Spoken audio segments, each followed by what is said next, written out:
নমস্কার, শান্তনু হাজরা বলছি।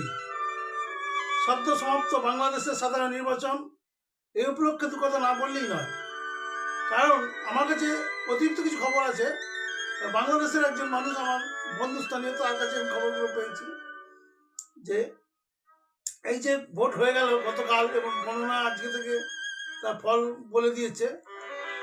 এই গত সমাপ্ত 300 আসনের ভোটে এবারে জয়লাভ করেছে খালেদা জিয়ার পুত্র তারেক রহমানের বিএনপি, বাংলাদেশ ন্যাশনাল পার্টি।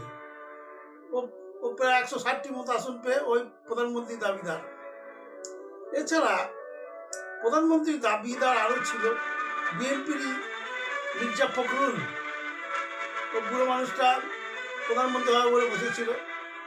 এছাড়া নাহিদ ইসলাম, ওই এনসিপি, অর্থাৎ ওই যে সমস্ত ছাত্ররা লড়াই করে মারামারি করে হাসিনাকে তাড়ালো, দেশটাকে ধ্বংস করলো, সমস্ত সংখ্যালঘুদের উপর নিপীড়ন চালালো, যারা ভেবেছিল যে আমরা বোধহয় দেশের শাসনভার পাবো, সেই ছাত্র রাজনীতির চ্যাংড়া দল, তাদের মধ্যে থেকে যে নেতা নাহিদ ইসলাম, সে ভেবেছিল আমি প্রধানমন্ত্রী হব। তো সেই ঘুরে বালি মাত্র 6টা সিট পেয়েছে। মেন দাবিদার ছিল বিএনপির পরেই সে হচ্ছে গিয়ে জামাত। এই জামাতকে নিয়ে অনেক কথাই বলতে হয়, কারণ এই জামাত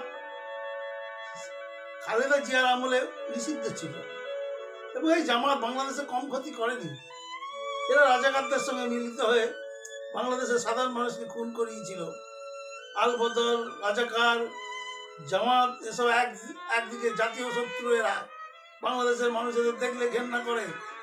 বাংলাদেশের কিছু বিকৃত ধরনের মানুষ আছে যারা এখনো জামাতের কথা বলে।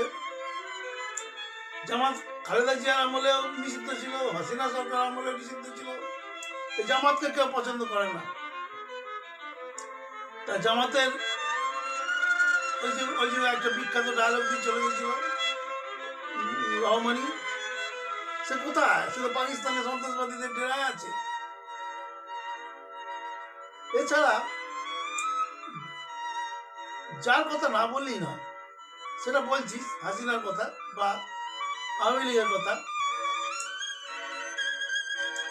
এই আওয়ামী লীগ চেয়েছিল যে নির্বাচনে না থেকেও নির্বাচনে থাকবো কিভাবে না, ওরা কিছু নির্দলকে সাপোর্ট করেছিল। আওয়ামী লীগের ভোটাররা প্রচুর নির্দল ছিল, 500-600 মতো নির্দলকে দাঁড় করিয়েছিল যাতে ঘুরপথে ক্ষমতা দখল করা যায়, কিন্তু অর্গানাইজ করতে পারেনি। আনঅর্গানাইজড ভাবে এই ভোটগুলো পড়েছিল, যার জন্য এরা আওয়ামী লীগের ভোটগুলো তাদের বাক্সে পড়লেও বেশ গুছিয়ে হলো না।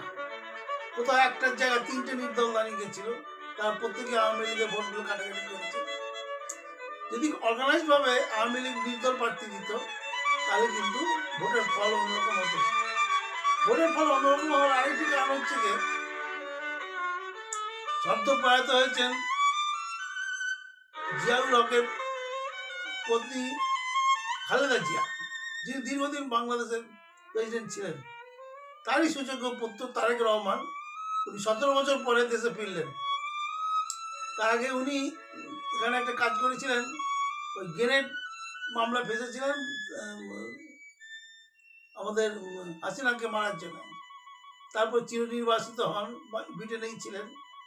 উনি ফিরে এসে উনি মনে হচ্ছে প্রধানমন্ত্রী হবেন বা প্রেসিডেন্ট হবেন। কিন্তু যাদের জন্য দুঃখ হয়, যারা বলতো কলকাতা দখল করে নেবো, দিল্লি যাদের মামার বাড়ি, বাংলা ছাড়ো তাড়াতাড়ি, সেই ছাত্র নেতারা, তারা আর দেশে থাকতে পারবে না। সে ওসমান হাদির দল, ভয়ঙ্কর সমস্ত হিংসুটে মানুষ, এরা চিরতরে বাংলাদেশ থেকে বিলুপ্ত হয়ে গেল। ধন্যবাদ।